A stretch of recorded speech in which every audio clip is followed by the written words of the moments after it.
In a survival scenario, knowing how to create tools from the environment can be invaluable. A professional survival expert demonstrates the art of fashioning a makeshift knife from a sturdy rock and natural materials for a handle.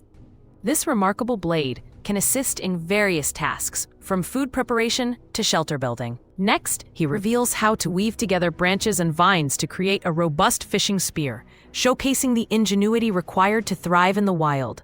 Finally, he emphasizes the importance of practice, encouraging adventurers to hone their crafting skills before heading into the wilderness, ensuring they're ready for any challenge that arises.